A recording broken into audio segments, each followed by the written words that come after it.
तो विपक्ष की बैठक 6 दिसंबर को होने वाली थी, लेकिन अब ये बैठक टल गई है। और बैठक इसलिए टली है कि दरअसल विपक्षी गठबंधन में जो राजनीतिक दल शामिल हैं, उनके नेता इस बैठक में हिस्सा नहीं ले रहे थे और नेताओं की तरफ से अलग अलग जानकारी दी गई है, अलग अलग बातें दी गई हैं। लेकिन क्या ये जो बैठक टली है, जिस तरीके से नाराजगी दिख रही है, ये नाराजगी खत्म हो पाएगी क्या आने वाले समय में? 2024 के लोकसभा के चुनाव को लेकर के इंडिया गठबंधन जो बनाया गया, जो रणनीति बनाई गई, जो भविष्य देखा गया इंडिया गठबंधन का, वो टिका रहेगा क्या? आज समझने की कोशिश करेंगे। हमारे साथ कुछ मेहमान जुड़े हुए हैं, आपका तारुफ करा देते हैं। मनोज पंडित जी हैं, भारतीय जनता पार्टी के नेता हैं। अनुज अत्रे जी कांग्रेस के प्रवक्ता हमारे साथ जुड़े हुए हैं। दीपक रंजन जी समाजवादी पार्टी के प्रवक्ता जुड़े हुए हैं। आलोक पांडे जी राजनीतिक विश्लेषक हैं, हमारे साथ जुड़े हुए हैं। आप सभी मेहमानों का बहुत बहुत स्वागत है। अनुज अत्रे जी, शुरुआत आपसे ही करते हैं चर्चा की।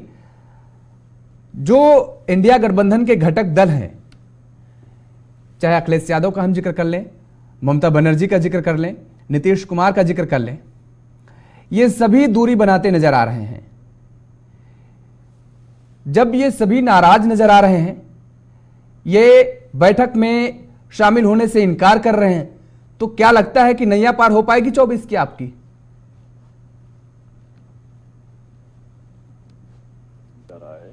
और उसको एक गलत तरीके से पेश किया जा रहा है कि वो लोग शामिल होना नहीं चाहते। कल खड़गे साहब के चैम्बर में जो नेता विपक्ष हैं राज्यसभा में, कांग्रेस के लीडर हैं, हमारे राष्ट्रीय अध्यक्ष हैं, उनके चैम्बर में विपक्षी दलों के जो हमारे इंडिया अलायंस के जो राज्यसभा के सांसद थे और लोकसभा के सांसद थे, उन लोगों की कल एक बैठक थी जो हमारे समान विचारधारा है। और वहां बैठ करके एक निर्णय लिया गया कि सब ज्यादातर नेता, पार्टी के नेता दिल्ली में एकत्रित हैं और अभी चुनाव बीते हैं और अभी हमारे अलायंस की बैठक को भी काफी समय हो गया है, तो कल आपस में सब लोग बैठ जाते हैं, एक अनऑफिशियली, एक अनौपचारिकता रूप से बैठ करके चर्चा की जाती है। तो उसका एक मोटा मोटा प्रारूप ये तय किया गया 6 तारीख को बैठ जाते हैं। लेकिन उसके बाद ममता जी ने अपनी मजबूरी बताई, क्योंकि उनके पहले से प्रोग्राम तय थे। नीतीश कुमार जी, वो भी बिहार के मुख्यमंत्री हैं, उनके भी अपने प्रोग्राम तय थे। और भी उसमें 1-2 पार्टी के दल हैं जिनके नेताओं ने अपनी कहीं ना कहीं थोड़ा सा आने में असमर्थता जताई है। उसको लेकर के अभी इसको ये कहा जाए कि वो आना नहीं चाहते हैं, उचित गलत है। ठीक है, मैं यहाँ थोड़ा सा करेक्ट कर दूं आपको, क्योंकि आपने कहा कि कल ये निर्णय लिया गया है। मुझे लगता है जिस दिन नतीजे आ रहे थे 3 तारीख को, उसी दिन मल्लिकार्जुन खड़गे ने यह निर्णय लिया कि 6 तारीख को बैठक होगी और बैठक बुलाई गई है। सभी जो गठबंधन के सहयोगी दल हैं वो इस बैठक में शामिल होंगे।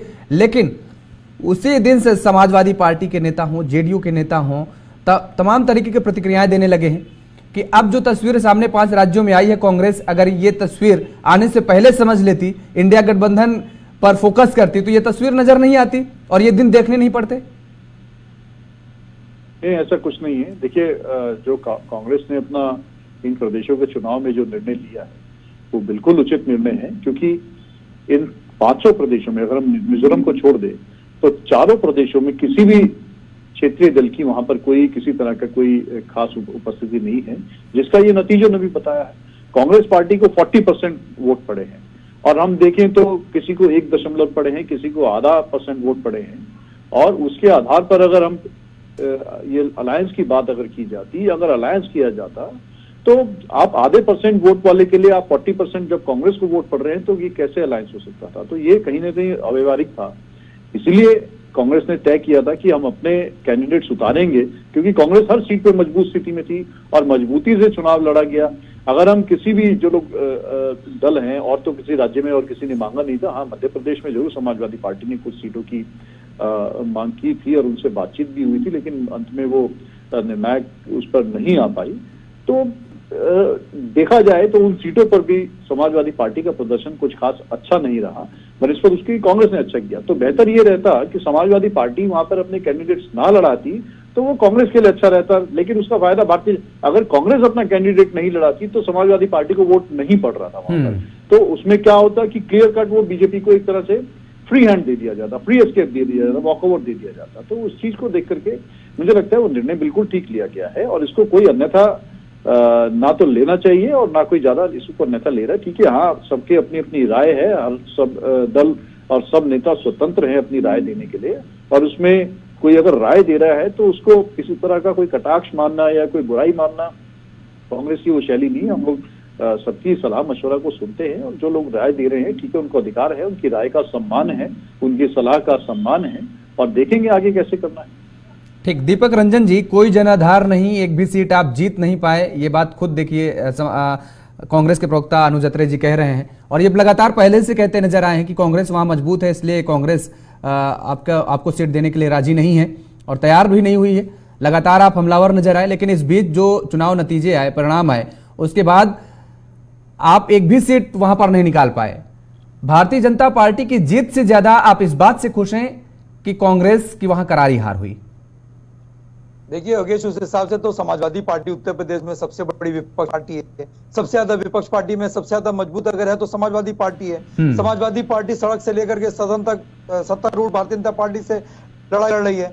देखिए मध्य प्रदेश और राजस्थान में हार के साथ साथ अहंकार भी खत्म हो गया, और आगे आने वाले समय में इंडिया मोर्चा देखिए योगेश जी और मजबूत होकर के उभरेगा और मजबूत होगा, क्योंकि जनता का जनादेश जो है वो हमको सहस्त्र स्वीकार है। जनता ने हमको जो है विपक्ष में रखा और जनता की लड़ाई लड़ने के लिए, चाहे मध्य प्रदेश हो या राजस्थान हो। देखिए मध्य प्रदेश और राजस्थान में समाजवादी पार्टी का अपना वजूद है, समाजवादी पार्टी का अपना संगठन है, समाजवादी पार्टी के अपने कार्यकर्ता हैं जो समाजवादी पार्टी का झंडा बैनर योगेश जी लेकर के चलते, तो हम उनको हताश और निराश तो नहीं कर सकते थे। एक समय योगेश जी ऐसा भी था जब समाजवादी पार्टी के 7-8 विधायक हुआ करते थे, और पिछले 2018 के चुनाव में जब हमारे एकमात्र विधायक जीत करके आए और कांग्रेस पार्टी को सरकार बनाने के लिए विधायकों की आवश्यकता हुई, तो बिना देरी किए और बिना शर्त के हमने समर्थन पत्र अपना महामहिम राज्यपाल को अपने सौंपा। और आपको याद होगा 2018 में उसके बाद ही महामहिम राज्यपाल ने कांग्रेस पार्टी को सरकार बनाने का न्योता दिया। आपने हमारी बात की, हमारा तो समय किल किया ना।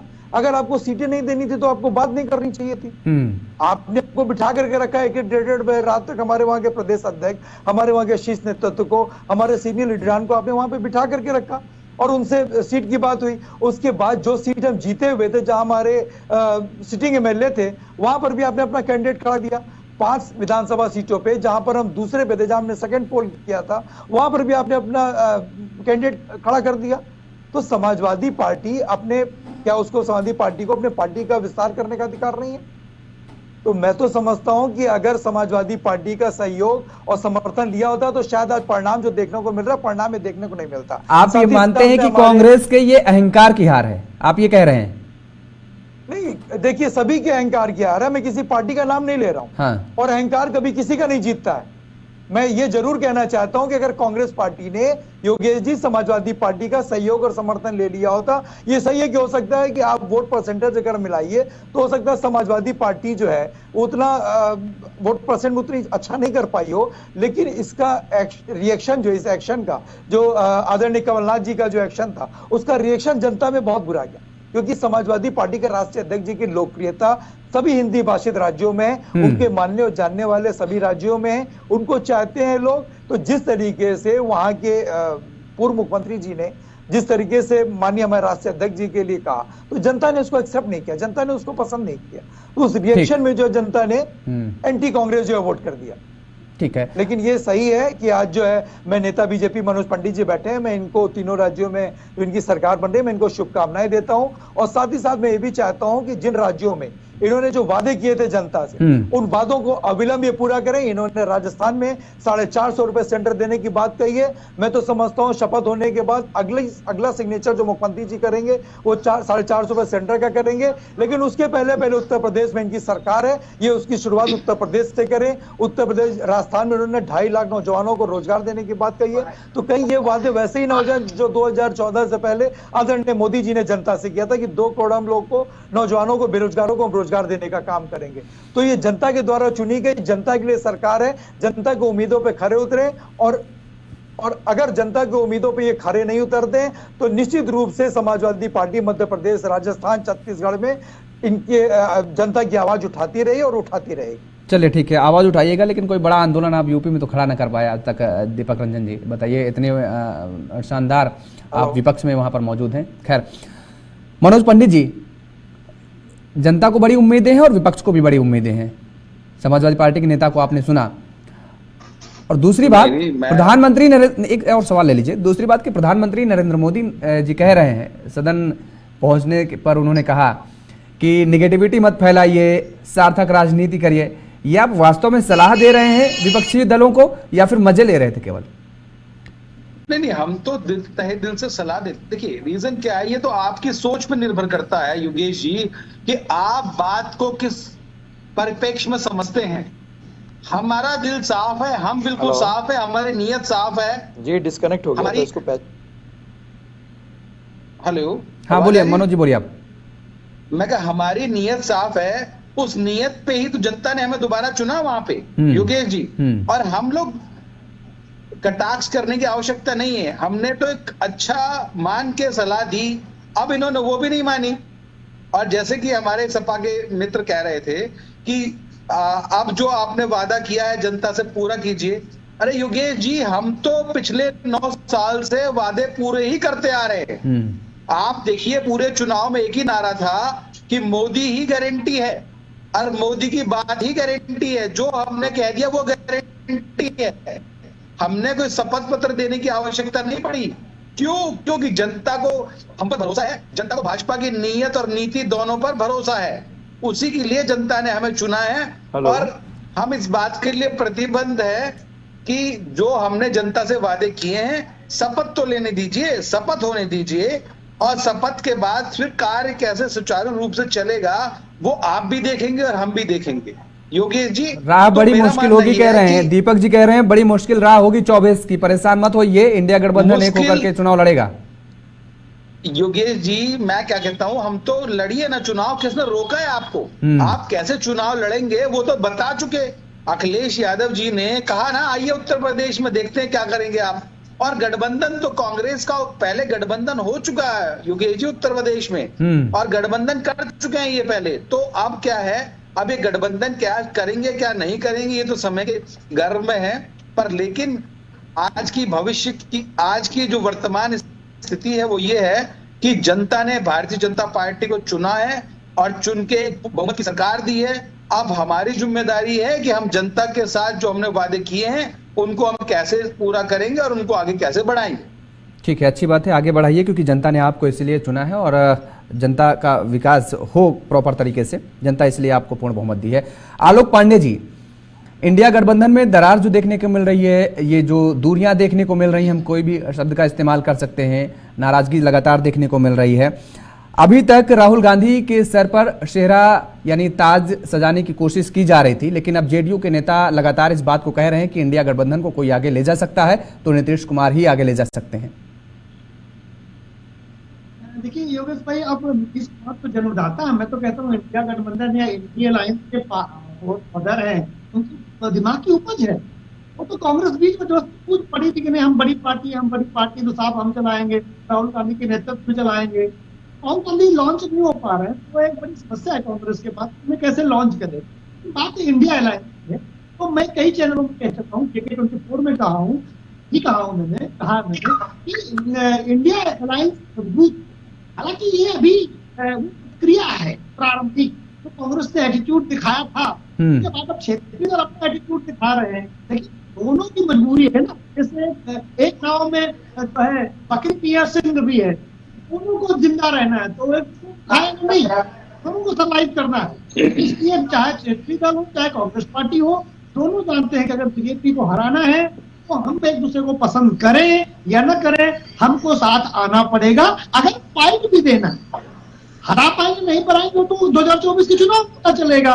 लेकिन जैसे भी ये लड़े तीनों राज्यों में, वो कांग्रेस ने जिस तरह का एटीट्यूड दिखा, एटीट्यूड गलत बात है। उन्होंने जब कमलनाथ कहते कौन अखिलेश वखिलेश, छोड़ो अखिलेश वखिलेश, तो आज सोचिए मैं चैनल में था और अखिलेश यादव ने इसका 3 तारीख को ट्वीट करके जवाब भी दिया जी, कौन कमलनाथ, वो बहुत बड़ी बात है। हाँ। एक चैनल के कांग्रेस के प्रवक्ता ने ऑफिशियली कहा आपको तो मैं भेज दूंगा, हाँ। कि अखिलेश यादव जी को हमारी पार्टी का प्रदेश अध्यक्ष बन जाना चाहिए कांग्रेस पार्टी का, हाँ। तो हमने कहा प्रदेश अध्यक्ष अखिलेश जी तो सपा जैसी पार्टी के नेता है, अरे बोलो तो क्षेत्रीय दल है, कांग्रेस बहुत बड़ी पार्टी है, उनमें उन्हें प्रदेश अध्यक्ष ही मिलेगा। तो इस लेवल का कांग्रेस के अंदर एरोगेंस था।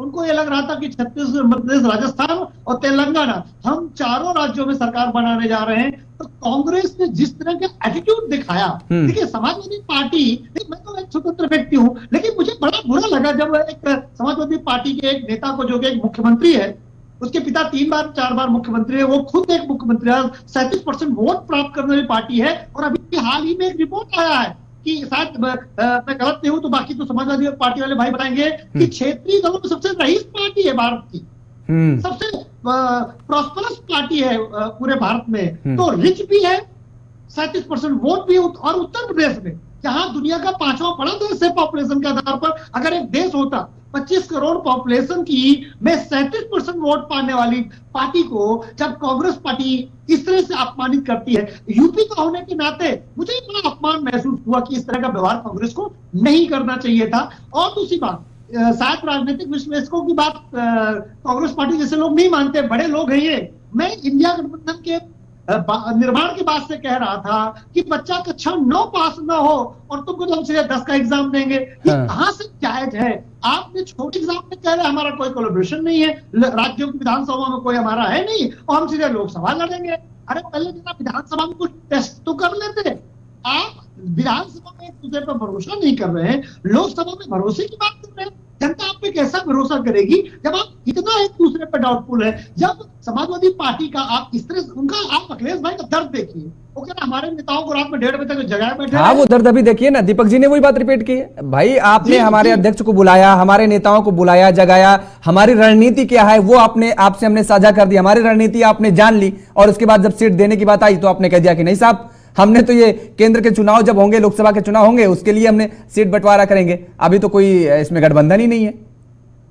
दर्द तो जाहिर तौर पर होना लाजमी भी है, दर्द होना लाजमी भी। देखिए पांडे जी इसमें जी दीपक भाई बहुत जेंटल प्रवक्ता है। हाँ, कोई थोड़ा सा समाजवादी पार्टी का ओरिजिनल एग्रेसिव प्रवक्ता होता था तब आप उसकी बात देखिए। बिल्कुल दीपक भाई से मैं कई जगहों पर बैठा हूं, बड़ा जेंटल है, बेचारे मेरे सॉफ्टली बोलते हैं, लेकिन समाजवादी पार्टी के मर्म में चोट किया है। और मुझे लगता है लालू यादव को लगाया है कांग्रेस ने कि भैया जो हो गया तो हो गया, अब अगर जरा चीजों को मैनेज किया जाए तो कांग्रेस अब कांग्रेस के प्रवक्ताओं के वो बयान नहीं रहेंगे जो 3 दिसंबर के पहले रहा करते थे। अब कांग्रेस इतनी पोलाइट हो जाएगी, जो कहो भैया ठीक है, अब आओ भाई, अब जो हो गया सो हो गया। तो अब कांग्रेस को जो पोलाइट है, 3 दिसंबर के पहले पोलाइट होती तो आज इंडिया गठबंधन इस स्थिति में नहीं होता। अनुज अत्रे जी, बस आखिरी बात एक और कहता हूँ, 30 सेकंड और लूंगा। फिर भी मैं मानता हूँ कि कांग्रेस की इस हार से आखिरी में ये होगा कि इंडिया गठबंधन मजबूती से लड़ेगा। आप ये मत सोचिए कि इंडिया गठबंधन इससे टूटने जा रहा है। ये तो बदला है जो कांग्रेस के एटीट्यूड को अब क्षेत्रीय दल बदला दे रहे हैं। अब ड्राइविंग सीट में क्षेत्रीय दल बैठेंगे, कांग्रेस वाले पीछे वाली सीट में बैठेंगे, बोले भैया जो तुम कहो हम एडजस्ट कर। ठीक बात आप कह रहे हैं, क्षेत्रीय दलों के शर्तों के साथ चलेगा। हाँ, अनुज अत्रे जी देखिए, आलोक पांडे जी भी, उनका भी यही मानना है कि कांग्रेस ने जो किया समाजवादी पार्टी के साथ वो नहीं करना चाहिए। जो एटीट्यूड था वो कुछ ज्यादा ही था, अहंकार था। समाजवादी पार्टी के नेता लगातार ये कह रहे हैं, अलग अलग नेताओं की अलग अलग प्रतिक्रियाएं सामने आ रही हैं। जब नाश मनुज पर छाता है तो पहले विवेक मर जाता है। पांडव कौरव से 5 गांव मांगे थे, वो दे न सके, और हमने 5 सीट मांगी थी, आप वो दे न सके, उसी का नतीजा है जो आप भुगत रहे हैं। तमाम तरीके की इस तरीके की प्रतिक्रियाएं सामने आ रही हैं अलग अलग तरह से। अब मुझे लगता है जो गुमान था वो खत्म होता नजर आ रहा होगा कांग्रेस का, और इसके साथ ही लालू प्रसाद यादव को लगाया गया क्या, जिस तरीके से पांडे जी कह रहे हैं, मान मनोबल के लिए?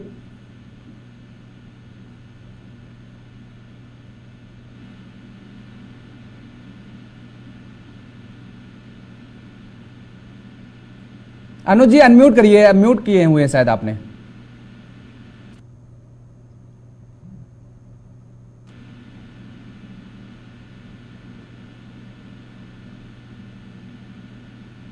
आवाज नहीं आ रही है अनु जी आपकी। चलिए आएंगे आपके पास, दीपक जी का रुख कर लेते हैं। दीपक जी कुछ पोलाइट होंगे आप, क्योंकि अखिलेश यादव जी लगातार ये कह रहे थे कि यूपी आइएगा देख लेंगे, और तर्क दिए जा रहे हैं 17 में हमने 100 सीटें शेयर कर दी, 100 सीटें दी हैं। अब कुछ मन बना रखे हैं कांग्रेस को सीटें वोटें देंगे या नहीं सर? अब देखिए, ये तो इंडिया मोर्चा बना, उसकी कोऑर्डिनेशन कमेटी बैठ करके तय करेगी सीट शेयरिंग को लेकर। लेकिन आज जो माहौल है आपने देखा होगा, जो जनादेश आया वो सरकार के खिलाफ आया। तो निश्चित रूप से 10 साल की सरकार एनडीए की भी है, तो वहां पर भी जो है सरकार के खिलाफ, चूंकि 10 साल में जो एनडीए अलायंस की जो सरकार चल रही है उसने भी जनता को कुछ नहीं दिया, सिर्फ गुमराह करने का काम किया। लोगों से लोग लुभावने वादे तो बहुत किए लेकिन उसको इंप्लीमेंट नहीं किया, उसको अमली जामा पहनाने का काम केंद्र में शासित सरकार ने नहीं किया। तो जनता ने भी आज इनके खिलाफ मन बना रखा है। जिस तरीके से आपने देखा होगा कि 3 राज्यों में, चाहे छत्तीसगढ़, भाई 2018 में भी मध्य प्रदेश में कांग्रेस पार्टी जीती थी, लेकिन जनता ने भी 2023 में जो है उनके खिलाफ वोट कर दिया। छत्तीसगढ़ में कांग्रेस पार्टी जीती थी, लेकिन 2023 में जो है 2018 में इसी तरीके से राजस्थान जीती थी। और इसी तरीके से आपने देखा होगा कि केसीआर जी की पार्टी 2018 में थी, उसके पहले लगातार जो है ये वहां पर केसीआर जी की पार्टी थी, लेकिन आज जनता ने उनके खिलाफ वोट करके उनको जो है कांग्रेस पार्टी को वहां पे सरकार बनाई। तो निश्चित रूप से ये इंडिया मोर्चा कहीं से कमजोर नहीं हुआ है, बल्कि और ताकत आई है। मैं बार बार मैं यही कहना चाहता हूं कि हार के साथ साथ अहंकार भी आ रहा है। और तो अब देखिए कांग्रेस पार्टी आएगी, कौन सी इनकी सीटें हैं, किस सीट पे ये मजबूत हैं। हमने तो अपनी मध्य प्रदेश में अपनी, योगेश जी मैंने अपनी मजबूत सीटें बता दी थी कि जिस सीट पे हम सेकंड पोल किए थे और एक सीट पे हम जीते थे। तो कांग्रेस पार्टी भी बताने का काम करेगी कि कहां कहां पे उन्होंने सेकंड पोल किया था, कहां कहां पे मजबूत थे वो। तो निश्चित रूप से उसी आधार पर आगे भी बातचीत होगी कि कौन सी सीट। अगर देखिए जैसा कि हमारे राष्ट्रीय अध्यक्ष अखिलेश यादव जी ने शुरू से कहा था, क्षेत्रीय पार्टियों को, नेशनल पार्टी को, अगर भारतीय जनता पार्टी के खिलाफ वो देश का ये चुनाव है 2024 का, अगर ये देश बचाने का चुनाव है तो निश्चित रूप से लोगों को सैक्रिफाइस करना होगा।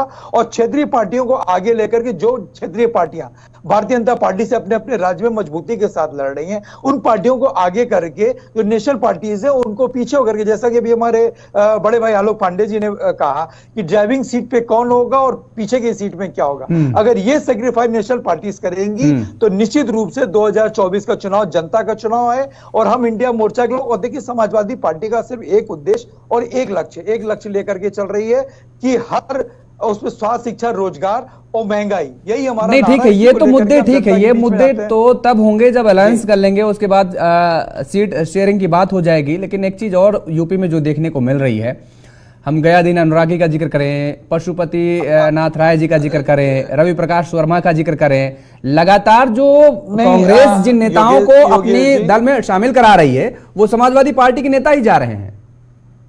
नहीं, देखिए योगेश जी, ऐसा तो नहीं था मध्य प्रदेश में हमारा अलायंस नहीं हुआ तो समाजवादी पार्टी वहां चुनाव नहीं लड़ी। नहीं, नाराजगी इसको लेकर के भी अखिलेश यादव के अंदर है कि समाजवादी पार्टी के नेताओं को तोड़ करके कांग्रेस का दामन थामा जा रहा है। अब देखिए ऐसा नहीं योगेश जी, समाजवादी पार्टी जितना अच्छा अलायंस धर्म गठबंधन धर्म निभाती है, मैं समझता हूं कोई पार्टी नहीं निभाती। ऐसा नहीं कि कांग्रेस पार्टी के बहुत से ऐसे लीडर हैं जो समाजवादी पार्टी के टच में नहीं, लेकिन हम लोग एक परंपरा का निर्वहन करते हैं। अगर कहीं ना कहीं गठबंधन के इंडिया मोर्चा की बात चल रही है तो अभी हम उन चीजों को होल्ड करके रखते हैं। जब बातें नहीं बनेंगी तो निश्चित रूप से आप ज्वाइन कराइए, हम ज्वाइन कराएंगे, लेकिन चीजों को भी होल्ड करके रखना चाहिए। ये तो अगर आपको एक तरफ तो आप कहते हो कि भारतीय जनता पार्टी से लड़ लो, भारतीय जनता पार्टी को 2024 में जो बेदखल करना है केंद्र की सत्ता से, और केंद्र की सत्ता का रास्ता योगेश जी उत्तर प्रदेश से होकर के जाता है। बिल्कुल, अगर उत्तर प्रदेश में समाजवादी पार्टी की कोई अनदेखी करेगा तो केंद्र में किसी की सरकार नहीं बन सकती है, एंटी बीजेपी और विपक्षी सरकार नहीं बन सकती। मैं बार बार ये कहना चाहता हूँ पांडे जी।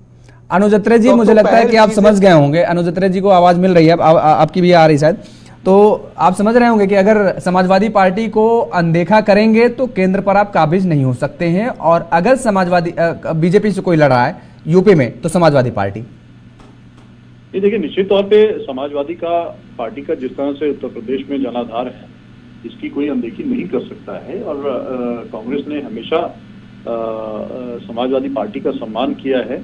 माननीय मुलायम सिंह जी रहे उस समय भी पूरा सम्मान रहा, और आज अखिलेश जी हैं पार्टी के अध्यक्ष, तो अभी पीछे भी हम लोगों का 2017 में भी अलायंस रहा। वो अलग बात है कि नतीजे हमारे उस हिसाब से नहीं आए जैसे वो थी, लेकिन निश्चित तौर पे हम लोगों का कभी भी इस तरह की कड़वाहट, कटुता आपस में नहीं रही। चाहे हम लोग आपस में आमने सामने भी चुनाव लड़े, हम लोगों ने 2022 के चुनाव अलग अलग होकर के लड़े हैं, हम लोगों ने उससे पहले जो अभी लोकसभा के चुनाव 2019 के बीते हैं वो भी अलग अलग होकर के लड़े, लेकिन कभी भी इस तरह के नेताओं की तरफ से कटुता भरे बयान नहीं आए हैं। और मुद्दों के ऊपर चुनाव लड़ा गया है। कांग्रेस पार्टी की हमेशा मानना है, हम लोग कभी भी निजी आक्षेप, निजी आरोप नहीं लगाते हैं, निजी हमले नहीं करते हैं, मुद्दों के हिसाब से जनता के मुद्दे उठा करके चुनाव लड़ा करते हैं।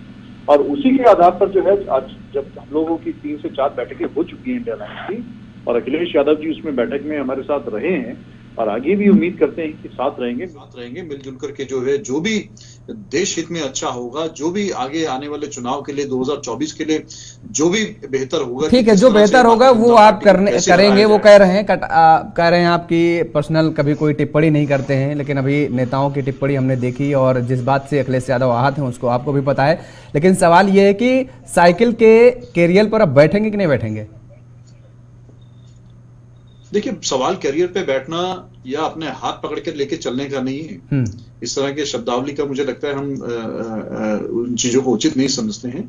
सवाल यह है कि अभी बैठेंगे, बैठ करके सीनियर लीडरशिप कांग्रेस पार्टी की और तमाम हमारे अलायंस के जो सहयोगी दल हैं, जिसमें समाजवादी पार्टी प्रमुख उत्तर प्रदेश का सहयोगी दल है, और उनके साथ बैठ करके सीट शेयरिंग बात हो। जब सीट शेयरिंग की बात होगी तो उसमें तय किया जाएगा। सीट शेयरिंग का सीधा फॉर्मूला है कि जहां जो विनिंग है वही गेटिंग है। विनिंग गेटिंग का फॉर्मूला रहेगा। जिन सीटों पे लगेगा कि समाजवादी पार्टी विन कर सकती है, कांग्रेस पार्टी वहां पर हम लोग अच्छी मजबूती से नहीं टक्कर दे पाएंगे, हमारे कैंडिडेट वहां मजबूती से नहीं लड़ पाएंगे, निश्चित तौर पे वहां पर वो सीटें समाजवादी पार्टी को ही दी लेकिन हाँ, वही मैं पूछने जा रहा था आलोक जी, वही मैं पूछने जा रहा था। मुझे लगता है कि 1-2 सीट के अलावा कोई, अगर वो भी 1-2 सीट भी बड़ी संशय में फंसी हुई है यूपी में, तो इस तरह फिर नहीं, विनिंग गेटिंग ये सिटिंग गेटिंग की नहीं हुई है। आपको मुझे लगता है कि जो इस तरह से हल्ला मचा रहे हैं, इनको विनिंग और सिटिंग का मतलब समझ लेना चाहिए। हाँ। सिटिंग का भी फॉर्मूला नहीं है, ये है कि कौन आज की डेट में जीत सकता है। अच्छा, कितनी सीटों पर आप अपने आप को मजबूत मान रहे हो यूपी में? आपकी आवाज कम आ रही है। कितने सीटों पर आप अपने आप को कांग्रेस यानी मजबूत मान रही है अपने आप को यूपी में? देखिए, हम तो हर सीट पे मजबूती से चुनाव लड़ने के लिए तैयारी कर रहे हैं। तो 80 पर लड़ेंगे आप? 80 सीटों पर चुनाव लड़ेंगे आप यूपी में? 80 सीटों पर लड़ेंगे या कितनी पर लड़ेंगे, मुझे लगता है आपकी और मेरी चर्चा में तो तय होगा नहीं। नहीं, चर्चा नहीं, मैं तो करने वाला हूं ना, इसका जवाब आपको। अनुज जी, आप नाराज क्यों हो रहे हैं? मेरा अधिकार है पूछने का, जनता को जानने का। तो मैंने पूछा, आपने कहा कि सभी सीटों पर तैयारी है, तो वही मैंने पूछ लिया। आप नाराज हो रहे हैं, ये उसके बाद आपको जवाब मिलेगा। तो इस तरह के जो हाइपोथेटिकल क्वेश्चंस आप पूछना चाहते हैं, इनका मैं जवाब नहीं दे सकता हूं, ना मैं देना चाहूंगा। चलिए ठीक है, अच्छी बात है, तैयारी कीजिए और जवाब तो जनता को देना है अनुज अत्रे जी। लेकिन जो सवाल मेरे हैं वो मुझे लगता है कि मैंने आपको इसलिए बुलाया है कि ताकि आप जवाब दे सके। मनोज पंडित जी, आप कितना आश्वस्त हैं कि इंडिया गठबंधन रहा तो आप जीत दर्ज करेंगे? क्योंकि ममता बनर्जी लगातार इस बात को कह रही हैं कि अगर सीट शेयरिंग फॉर्मूला कामयाब रहा तो भारतीय जनता पार्टी जिस उम्मीदों पर है वो उम्मीदें टूटती नजर आएंगी, बस इंतजार है तो सीट शेयरिंग का। योगेश भाई, आप ये देखिए कि जब ये विधानसभा चुनाव हो रहे थे 5 राज्यों में, हाँ, तब यही लोग कहते हैं ये सेमीफाइनल है, ये डिसाइड करेगा कि 2024 में क्या होने वाला है।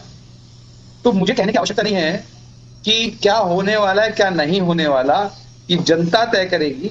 पर मैं आपको एक चीज ये जरूर बता दूं कि भारतीय जनता पार्टी की जो भी काम करने की नीयत है उससे जनता भली भांति परिचित है, और जनता समझती है कि हमारा नौजवानों का भविष्य सुरक्षित है कहां, वो अब सिर्फ भारतीय जनता पार्टी के हाथों में सुरक्षित है।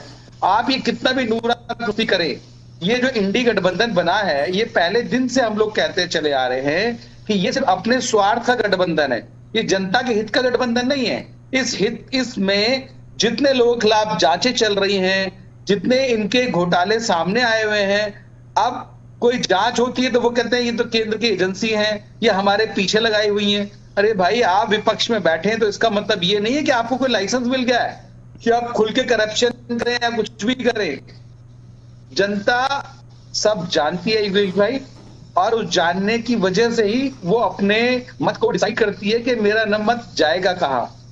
और ये देखिए कि जो आज कांग्रेस की हालत आप देखिए, यही कांग्रेस है जो अखिलेश जी के पीछे पीछे घूम रही थी, और जब चुनाव सिर पर आया तो इन्होंने रात के 1-1 बजे तक उनके कार्यकर्ताओं को बैठा के रखा, उनके अध्यक्ष को बैठा के रखा।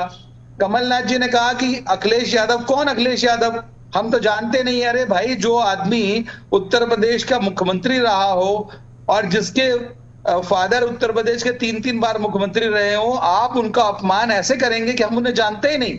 तो ये जो बड़बोलापन है, इस पार्टी को कहीं ना कहीं भुगतने भुगता है और आगे भी भुगतने की बात इनको नजर में आ रही है कि 130 साल पुरानी कांग्रेस पार्टी जो सबसे बड़ी और सबसे पुरानी पार्टी है, आज उस पार्टी को कहां लाके खड़ा कर दिया इनकी लीडरशिप ने। आज इनको एक एक चीज को खड़े होके समझना पड़ता है कि करना क्या है। ठीक है मनोज जी, रोकेंगे। दीपक जी काउंटर करना चाह रहे हैं। भारतीय जनता पार्टी ने ऐसा कर दिया। ठीक है मनोज जी, दीपक जी।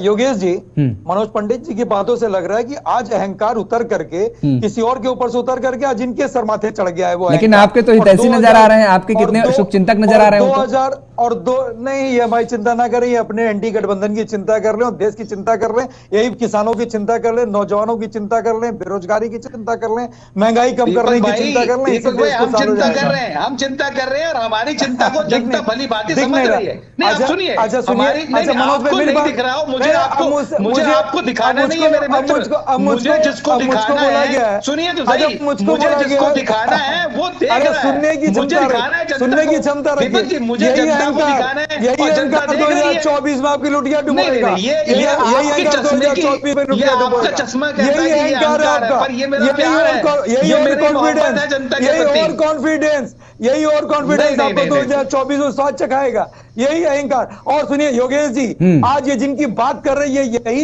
ये सुभाषपा इनका घटक दल है या नहीं है, एनडी गठबंधन का घटक दल है या नहीं है?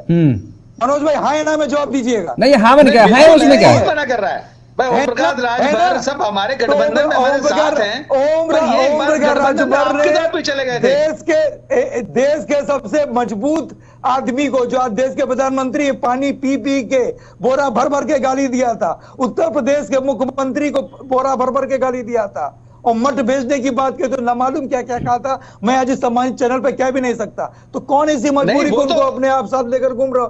क्या ऐसी मजबूरी वो तो आज आपको भी गाली दे रहे हैं। अरे मनोज भाई कि एसी से बाहर निकलिए अखिलेश जी, हम थोड़ी ना, अगर राजनीति करनी है तो एसी से बाहर आ जाइए। हमने तो पत्र लिख करके उनको कह दिया था कि आप स्वतंत्र जाना चाहे, जहां जहां आप भी पत्र लिख दीजिए। कहना आपकी मजबूरी हो गई थी, आप भी कहना आपकी मजबूरी हो गई थी। अच्छा, आपकी क्या मजबूरी है? आपकी क्या मजबूरी है? आपकी क्या मजबूरी है? उनको अपने गोद में लेकर के घूम रहे हैं। आपकी क्या मजबूरी है? आपकी क्या मजबूरी है बताइए। आप अगर हमारी मजबूरी तब मानते दीपक जी, जब हम उनको बुला के मंत्री बना देते, तब आप हमारी मजबूरी मानते। हमने तो मंत्री नहीं बनाया, हमारी तो पार्टी ने उनको सम्मान कितना नहीं मिला। आप सम्मानित चैनल पे कह रहे हो कि आप उनको मंत्री नहीं बनाओगे। आज आप कह दो कि आप उनको मंत्री नहीं बनाओगे। नहीं बनाएंगे, अभी तक तो नहीं बनाया ना दीपक जी, अभी तक तो मंत्री नहीं बनाया। अगर हम बुला के लाते तो हम किसी समझौते के तहत लेके आते ना दीपक जी उनको। आप बोलोगे ना मैंने बनाया है और ना मैं मनाऊंगा। आप इस सम्मानित चैनल बोल करके जाओ मनोज। दीपक जी आप फंसाना चाह रहे हैं मतलब मनोज जी को। नहीं तो आप अलग करो, नहीं तो आप अलग करो ओम प्रकाश राजभर जी को, और साथ में बोनस में एक माननीय विधायक को भी लेकर के आए हैं। वो विधायक आपके साथ है कि नहीं है? लेकिन एक आरोप दीपक जी, एक आरोप वो और राजभर साहब लगा रहे हैं। उन्होंने साफ तौर पर कहा है कि मध्य प्रदेश में आप चुनाव जीतने, सीट जीतने के लिए नहीं गए थे, कांग्रेस को हराने के लिए गए थे। राजभर ने यह भी कहा है। अरे छोड़िए फिल इन द ब्लैंक्स से, वो कहाँ है कहाँ नहीं है उनकी बात छोड़ दी। ये तो वो शाम को क्या कहेंगे, सुबह क्या कहेंगे, उनको भारतीय जनता पार्टी वाले ही अपने साथ लिए रहे हैं, अपने साथ को मंत्री बनाए, नहीं बनाना ना बनाए। लेकिन यार मनोज भाई ने स्पष्ट कर दिया कि मैंने उनको मंत्री नहीं बनाया, ना मैं मंत्री बनाऊंगा। सुभाषपा के लोग अगर ये चैनल देख रहे हो, आदरणीय ओम प्रकाश राजभर जी भी सुन रहे हैं कि भारतीय जनता पार्टी उनसे क्या, सिर्फ भारतीय जनता पार्टी ने उनको ऐसा अपना स्पोक्स पर्सन रख रखा है। योगेश जी देखिए, काम करती है सब। ये हमारे दीपक भाई कितने सातिर आदमी हैं, अपने शब्द मेरे मुंह में घुसा रहे। मैंने ये थोड़ी कहा कि मंत्री, चलिए आलोक पांडे जी समझ रहे हैं। मैंने ये कहा आपको, आपने कहा अगर हमारी ऐसी मंशा होती हम लेके आए उनको। नहीं तो हटाइए, हटा दीजिए उनको, हटा दीजिए अपने गठबंधन से। आप कहते हो कि अकेला मोदी काफी, 38 दलों का गठबंधन फिर क्यों किया आप? 38 दल है आपके पास, और आप सारे डिबेट चैनल्स में सारे मन से आप कहते हो कि विश्व गुरु हैं और एक अकेला मोदी काफी है। आप कह दो हमें किसी घटक दल का हमें साथ नहीं चाहिए। अभी आप देखिएगा जब आपका एनडी गठबंधन की जब सीट शेयरिंग की बात होगी तो इंडिया मोर्चा से ज्यादा दिक्कतें होंगी। अनुप्रिया पटेल जी अलग सीटें मांग रही हैं, संजय निषाद जी अलग जो है मांग रहे हैं, ओम प्रकाश राजभर जी अलग मांगेंगे। मैं सिर्फ उत्तर प्रदेश की बात कर रहा हूं मनोज भाई, हटाइए लोगों को, जब जरूरत नहीं है, अकेला मोदी काफी है, हटाइए लोगों को। ठीक है, जिस चैनल पे कह के जाइए हमें नहीं जरूरत है, अकेले मोदी जी जिता देंगे पूरा दिन। ठीक है, बोल के जाइए मनोज भाई। ठीक है दीपक जी, ठीक है रुकिए जरा, आलोक पांडे जी समझ लेते हैं। आलोक जी, दीपक जी क्या मनसा है, क्या जबरदस्ती ये जो मनोज भाई से कह रहे हैं कि या तो हाँ कर दीजिए या तो ना कर दीजिए। अच्छा दूसरी बात, खैर ठीक है, खैर ये तो रही बात। लेकिन अभी दीपक भाई ने एक बात कही है कि सबसे ज्यादा मुश्किलें जो आएंगी सीट शेयरिंग को लेकर के यूपी में, वो एनडीए में आएंगी। उन्होंने गिना भी दिया। तो क्या आपको लगता है कि इंडिया से ज्यादा दिक्कत अभी एनडीए को होने वाली है सीट शेयरिंग को? योगेश जी, मुझे लगता है नहीं आएंगे, और तीनों राज्यों की विजय के बाद तो बिल्कुल नहीं आएंगे। लोग तो इसमें बैठे हुए कि मोदी जी हैं, बोल रहे बीजेपी को जिताएंगे और हमको भी साथ में जिताते ले जाएंगे। नेता वो जो चुनाव जितवाए, इसलिए ये जितने लोग एनडीए से जुड़े हुए हैं, अगर इनके मन में कोई उथल पुथल रही भी होगी तो इन तीन राज्यों की बम्पर जीत और तेलंगाना में बीजेपी का वोट शेयर डबल से ज्यादा हो जाना, लगभग डबल हो जाना, सीटें 8 गुनी 1 से 8 हो जाना। यानी ऐसा नहीं कि बीजेपी केवल इन तीनों राज्यों पे जीता है, मिजोरम में भी 1 सीट से 2-3 सीट हो जाना, और कांग्रेस का शायद 1 या 2 सीट पे आ जाना। कांग्रेस मिजोरम में बीजेपी से छोटी पार्टी होगी। हाँ, 1 सीट कांग्रेस और 2 सीट बीजेपी बोलता था। जी, तो 2 सीट बीजेपी और 1 सीट कांग्रेस को मिली। जबकि कहा यह जा रहा था कि वहां पर मणिपुर हिंसा को लेकर के भी असर देखने को मिलेगा, 1 सीट है वो भी जा सकती है बीजेपी की। तो इसका मतलब है बीजेपी 3 जगहों पर बहुत अच्छा की और 2 जगहों पर वो प्लस है। 5 चुनाव पर भारतीय जनता पार्टी ने प्लस किया है। मैं जब वीडियो में देख रहा था तो मैं ये नहीं देख रहा था कितनी सीटें बढ़ी, मैं नीचे देख रहा था कि कांग्रेस की कितनी माइनस हुई राज्यों में और बीजेपी का कितना प्लस आया। तो बीजेपी में कहीं माइनस नहीं। आप नीचे फ्लैश चलाते हैं ना नीचे, आप कि नीचे कितने माइनस, कितनी बढ़ी, तो माइनस सिर्फ कांग्रेस थी। इस चुनाव में कांग्रेस को बहुत माइनस होना पड़ा, और हमारे समाजवादी पार्टी के जो प्रवक्ता कर रहे हैं वो बीजेपी के नेताओं को नहीं संकेत कर रहे हैं, वो कांग्रेस के नेताओं को संकेत दे रहे हैं कि तुमने 2% किया हो उत्तर प्रदेश में, और आपकी हैसियत केवल और केवल जैसे बीजेपी के क्षेत्रीय नेता है वैसी कांग्रेस की अब हैसियत है उत्तर प्रदेश में समाजवादी पार्टी में, क्योंकि 2% 1.5% वोट के पार्टियां बीजेपी के साथ जुड़ी है और कांग्रेस भी 1.5-2% की है। तो जो हमारे भाई है वो कहीं पे निगाहें और कहीं पे निशाना। दीपक भाई इस समय बीजेपी को कुछ नहीं कह रहे हैं, इस समय जो कह रहे हैं सब कांग्रेस को कह रहे हैं कि आपको भी, अगर मैं गलत नहीं हूं तो मुझे लगता है कांग्रेस पार्टी 1 लोकसभा सीट जीती है और 1 अमेठी में नंबर 2 पे थे, 2-3 जगहों पर और उत्तर प्रदेश में लोकसभा चुनाव में नंबर 2 पे होंगे। इस मतलब समाजवादी पार्टी कह रही है, ये तो जो मध्य प्रदेश में फार्मूला, बिल्कुल ठीक बात है। जो नतीजे आए हैं इससे अब साफ तौर पर ये जाहिर है कि समाजवादी क्षेत्रीय हम दलों का जिक्र करें अलग अलग जगहों का, तो अब नॉर्थ में कांग्रेस को ये बात समझना पड़ेगा कि क्षेत्रीय दलों के मंशा के अनुरूप ही चलना पड़ेगा। साउथ में ठीक है बढ़त मिली है तो साउथ में अपनी मार्जिन जो है वो लगातार बनाए रहे, लेकिन इधर क्षेत्रीय दलों का सहारा लेना पड़ेगा और उन्हीं के मंशा के अनुरूप काम करना पड़ेगा यदि इंडिया गठबंधन में रहना है तो। अभी तक क्योंकि ये कहा जा रहा था कि कांग्रेस अगर इंडिया गठबंधन में रहेगी तब तो ये गठबंधन रहेगा, लेकिन अब अगर क्षेत्रीय दल मान बनावट से मानेंगे तब ये गठबंधन मुझे लगता है रहेगा, नहीं तो फिर कांग्रेस के लिए आने वाले समय में बड़ी मुश्किलों को देखना पड़ सकता है। फिलहाल आप सभी मेहमानों का हमारे साथ जुड़ने के लिए और समय देने के लिए बहुत बहुत शुक्रिया, बहुत धन्यवाद। तो लगातार जिस तरीके से जो 5 राज्यों में चुनाव हुए और उनके जो नतीजे सामने आए वो कांग्रेस के लिए बेहद निराशाजनक नतीजे रहे, लेकिन अब इंडिया गठबंधन को लेकर के जो सवाल उठ रहे हैं उन सवालों के जवाब भी तलाशने शुरू कर दिए गए हैं। लेकिन जो क्षेत्रीय नेता